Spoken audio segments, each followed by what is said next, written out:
If you are an improvising musician, it's very likely that you are practicing a variety of scales. Lydian, Lydian dominant,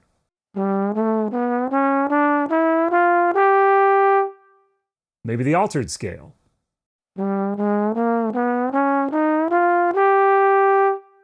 While working on these is an important building block, it may not actually be the most direct path to applying these sounds in your solos. Today, we're going to look at an approach that can help you streamline the way you look at chord changes and how you build melodies based on those progressions. This is using upper structure triads. What's up, everyone? Thanks for tuning in. As always, today we are talking about these so-called upper structure triads. If you have some piano chops, or maybe you're an arranger, this is something you're probably familiar with already. Really important as you manipulate harmony that you know how to work with the triadic shapes that are sort of inside of chords. But maybe it's something you've never applied to your improvisational language. That's really what we're going to deal with today. In today's lesson, we're going to look at how we apply these in 3 different ways. But before we get into that, we actually have to understand what is an upper structure triad. In most cases, when we look at a chord, we are going to think about the primary chord tones: the root, the third, the fifth, and the seventh. So if we're playing G7, it's going to be this. Now, we might also associate a particular scale with that chord. Here for G7, we think about the Mixolydian mode in most cases. But both of these items, the chord and the scale, have other sort of sounds embedded inside of them, especially the chord. If we stack it up above the 7th and add the 9th, the 11th, the 13th, we might get some other shapes, some other triadic shapes that are very useful for us. These different triad shapes can sometimes be a better avenue into actually finding the sound of that type of harmony than thinking about the entire scale. It's really about picking out the key notes that sort of define the sound of that chord or that scale, and then building melodies on those in a triadic or semi-triadic fashion. We're going to break this down over a couple chords. I think it will all make sense as we go through this. The term upper structure triads comes from the fact that when we build these different types of little triad shapes, we're very often using the top parts of the chords, maybe more 9s, 11s, and 13s, and less roots, fifths, and thirds, and that type of stuff. We might use some of those other chord tones, but we're going to really rely on some of those upper parts of the chord to define the harmony. So let's dig into it. For our first chord, we're going to look at G7 and how we can use this concept on just a regular old dominant 7th chord. So as we just said, our G7 chord is a G, a B, a D, and an F, and we would use the Mixolydian mode if we are sort of connecting this to a scale.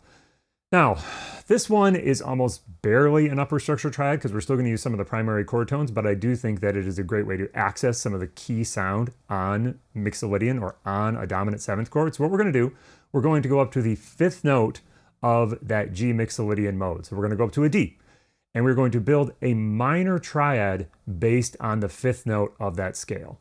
That is going to give us a D, an F natural, and an A natural. And like I said, this still uses the 5th and the flat 7. So we're barely using the upper structures of this chord, but it's going to help connect us with a very specific sound, really the sound of implying a minor tonality on top of a dominant 7th chord.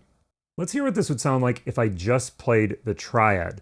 We're going to use the first 8 bars of the vamp section of the Cedar Walton tune Bolivia. It is a G7 chord, and so some of these different approaches we can apply there very readily because it's a vamp, so you can really kind of stretch out there. So let's see what this sounds like, the first 8 bars just on this G7 vamp.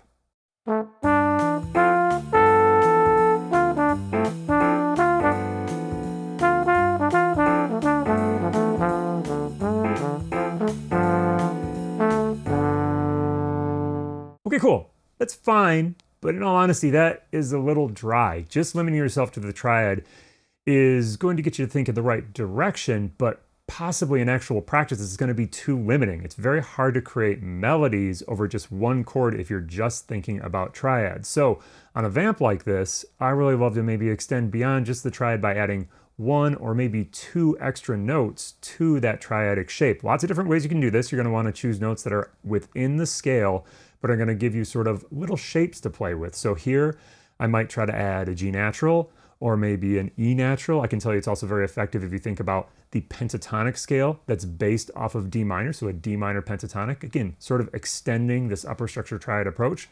But here, let's just see what it sounds like if I add just either a G natural into my triadic ideas or an E natural into my triadic ideas. It's really going to make, I think, the melodies sort of come a little easier and flow a little easier.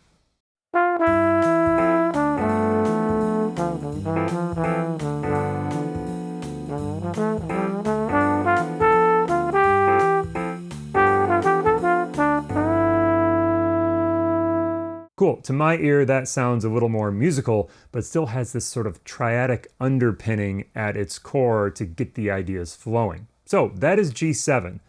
Let's move to another common type of chord quality that we really have got to quote unquote find the sound of, and that the scale itself might not help us that much.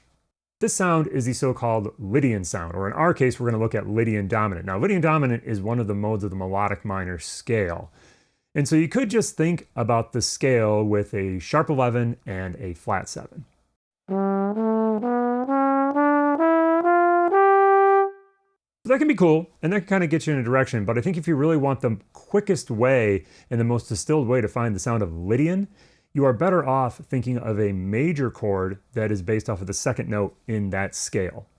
In this case, this is going to be an A major chord, because if we kind of think about diatonic chords that are created by this mode, we've got an A, which is our second note of our scale. If we build thirds up, we're going to have a C of some sort. In this particular scale, it's a C sharp. So it's going to be a C sharp, and then we're going to have an E on top of that. So it's going to give us a major chord. Now, I can tell you, even though we're talking about Lydian dominant here, this approach would also work on a regular Lydian, like a major Lydian with a G major 7 sharp 11 would still sound great there. So let's see what that would sound like. Again, just using the triad. It's probably going to also be a little bit limiting, but is going to really get us at the sound of what Lydian sounds like.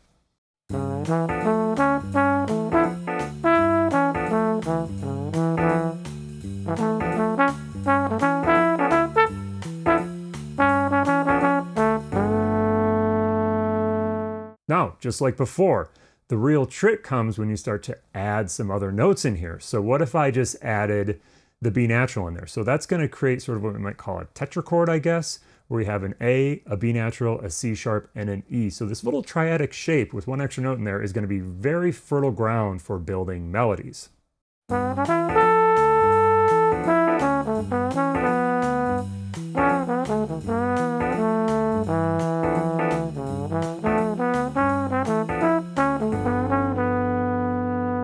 If you want to take it a step further, also add the flat 7 in there, so an F natural. Now this is going to give us, if we're thinking in terms of A, the root, the second, the third, the fifth, and then the flat 6. That's a very, very interesting little shape.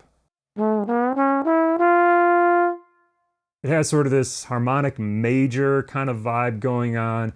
And if you're really playing on Lydian dominant, this is the sound. You know, you could think about that G scale all you want, but if you really want to capture the sound of this scale, particularly on a vamp like we would be playing in right now, this is where it's at. It's thinking about an A triad with that flat 6, maybe the 9, and then kind of drifting in and out of that compared to the G scale. Let's hear what that would sound like if we throw all this into a pile.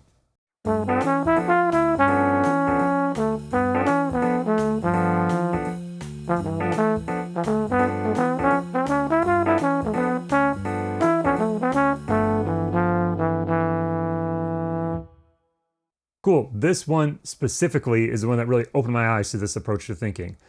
For so many years when I was a younger musician, I never really knew how to play on this chord quality, and I always just, in all honesty, just kind of sounded bad at playing on it because I was trying to think too much in G, when really the sound is so much more in A than it is in G on this sort of chord. So you got to kind of be able to think in two directions, but this is one that really, if you can get this happening, will make your Lydian ideas just really pop much better. All right, for our third example, we're actually going to look at this in the context of a 2-5, not in a vamp anymore. We are going to look at the altered scale and how we find these altered sounds using this triadic approach.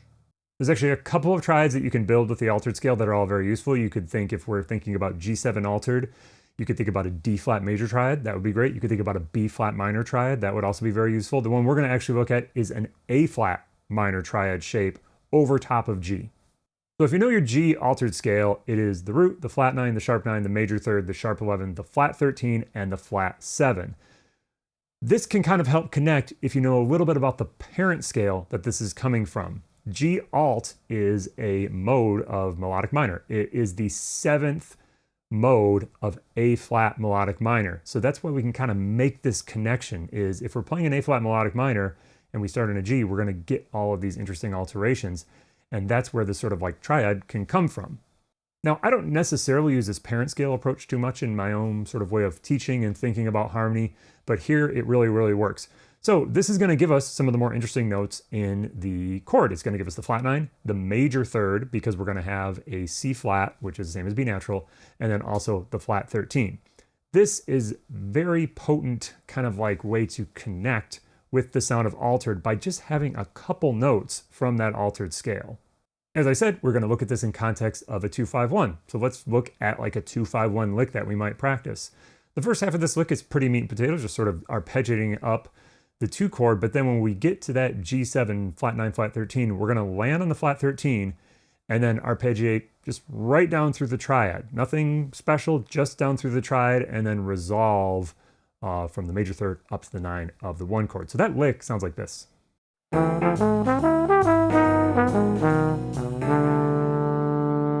Super classic bebop. This is a very common type of change playing idea that you're gonna hear all over the place in the jazz sort of vernacular. Cool, just like with our other upper structure triads, here we're gonna extend the triad a little bit. So rather than just having the triad, we're also gonna include the B flat. So we could either think about it as the sharp 9 of the actual chord we're playing, G7 alt, or we could think about it as the 9 of A flat. That's probably how I would approach it. So now we're gonna have the root, the 9, the flat third, and the 5th of our little triad we're imposing. Again, let's put this one into the lick. Relatively meat and potatoes here. Again, really pretty straight up on the 2 side of things. When we get to the 5 chord, again, we're gonna use that triad, really mostly just arpeggiate it with that 1 extra passing note, the B flat, and then resolve in sort of a smooth way.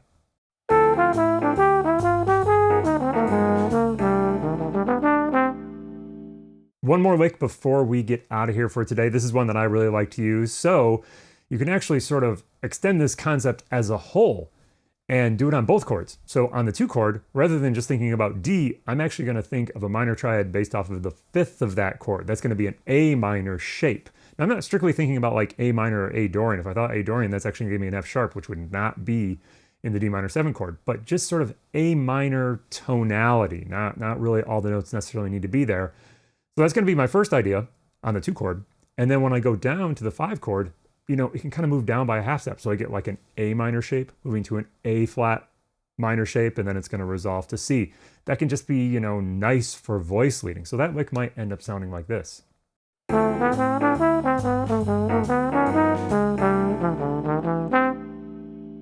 This is one that I will go to very often of kind of approaching the 2 chord off of the 5th, and that can lead me to interesting places on the 5 chord when I try to like preserve a motive or be melodic in the way that I move through those 2 different chords. Cool, so that is upper structure triads sort of in a nutshell. These are 3 ones that I think are very, very useful. Most chords have a variety of ways that you could think about them in this same concept, and oftentimes a variety of triads that you could superimpose on top of them. So you really have to develop and foster this ability to think in 2 different directions at once. That can be challenging, so go nice and slow. Choose one of these to work on. Don't try to get like 5 different upper structure triad ideas together. Choose one and move on that one so you can start to build that skill of having your brain kind of over here while the chords are over here for a second. And I think that will help you get this sort of sound in your playing. Cool. We'll see you in the woodshed.